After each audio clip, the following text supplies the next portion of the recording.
Well, hello, Annie. It's so nice to meet you. Nice to meet you too. How's it going? It's going great.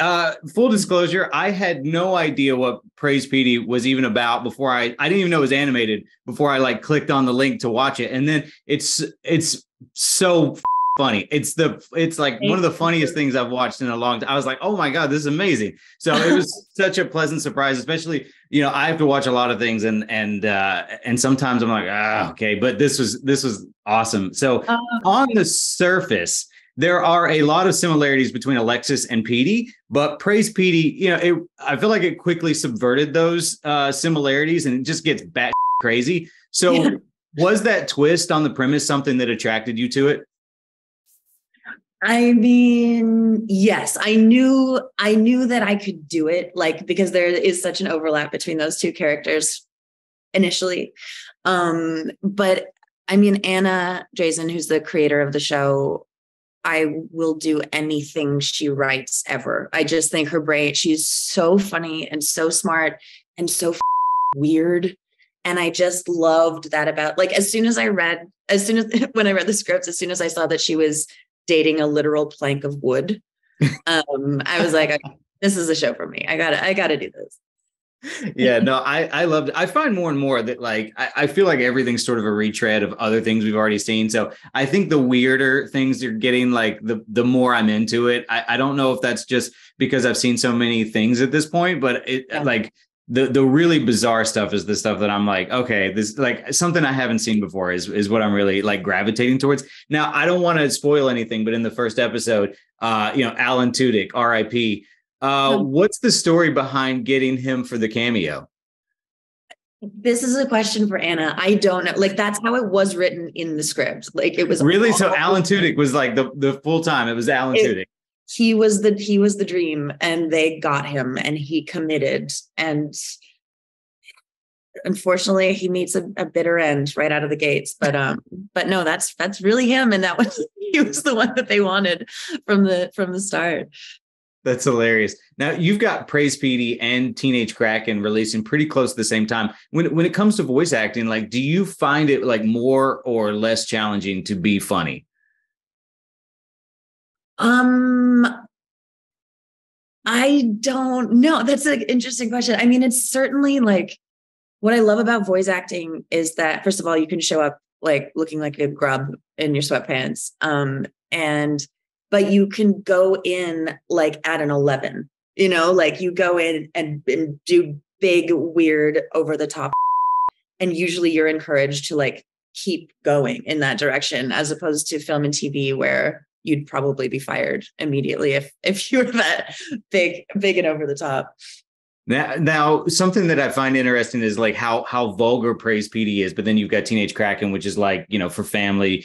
Do you find like the family friendly humor to be more challenging than the adult humor? Because I'm a stand up comic, and so I do like when they're like, hey, you can only do like 15 minutes clean. I'm like, well, I'm out. I can't do it. So I think that, you know what, I just did a bunch of press for Ruby Gilman, and the biggest challenge for me was not swearing.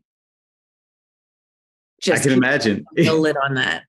But I was like, ooh, maybe I have a swearing problem, because I try to do this like when I do interviews for things, like I try to like, what's the rating of the thing that I'm doing the interview for? Because that's how like I sort of appropriate like just how vulgar I can get in the conversation, like how many cuss words I'm dropping. One thing I want to talk to you about was I heard you have a Jimmy Stewart tattoo. Is that I it do. was? Oh, that's awesome. So it was inspired by his performance in Harvey, was what I read. Now, Yes. as a fellow Jimmy Stewart enthusiast and a person who has not seen Harvey, what is it about his performance that inspired you so much? I know, I know. I was like, she's gonna. How dare Oh I my say I'm a God. Jimmy Stewart enthusiast and have not seen Harvey, but I haven't seen it. You must see Harvey. It Okay. is one of the most beautiful and heartbreaking, and it's just like Jimmy Stewart at his most Jimmy Stewart. Oh, Because he plays this guy who everyone thinks he's like the town drunk, and everyone thinks he's nuts because he swears that his best friend is a 6 foot 3.5 tall rabbit named Harvey, and only he can see Harvey, and everyone thinks he's nuts. Um, And we might find out that he's not nuts at all. It's an exquisite movie. It's so good. You should watch it tonight.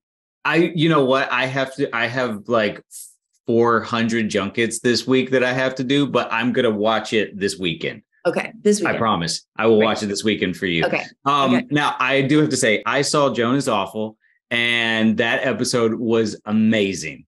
That was so much fun. I loved it. Are you and Salma Hayek officially best friends yet? I'm in love. Like, I'm straight up in love. And if she was open to it, I think we could have a very beautiful relationship. She is one of the coolest women I've ever met. She is so smart and so funny. And we had an absolute blast working together. We were constantly cracking each other up. And she's a Wonder Woman. It came across, I feel like, in the episode that I was like, there's no way they're not having like the time of their lives, because it's such a fun episode, and such it's so up. The church scene is so hilariously vile. I loved it. I read it and I was like, yeah, I could this. Put me in, coach. That's amazing. Now, I'm sure a million people ask you about Schitt's Creek all the time, and I apologize that I'm going to be added to that. I just want to ask you one question. I know Dan's talked a lot about a possible Schitt's Creek movie in the future if he comes up with a good idea for it. So my question is just, is there a specific time frame in mind for you where you personally think that it would be a great time to revisit those characters? I mean, I'm not getting any younger. So TikTok, Daniel, if something's going to happen, let's make it happen. But I think we're seeing so many things where it's like, 10, 20 years later. I mean, you look at Cobra Kai, right? And it's like, who would have thought, those guys never had any idea that they were coming back to those characters in their 50s or 60s or whatever. So you got so much time that you can revisit Alexis, I think. Imagine Alexis in an old folks home. That's a whole show. We need a series of that. Fingers crossed that happens, because I want to be alive for it. I hope that I'm actually going to kickstart my diet. You've just motivated me to start like eating right again. I'm gonna, because I just want to be around to see Schitt's Creek in the old folks home. You and me both. I'm gonna go eat some kale after this. Perfect. Yeah, we won't tell anybody that we're just wearing sweatpants under this, and we're gonna go get in super good shape. Annie, it was such a pleasure to talk to you. I know you have to talk to a lot of other people today, but thank you so much for taking the time. It was a pleasure. Nice chatting. Thank you, Annie. Bye. Thank you. Bye.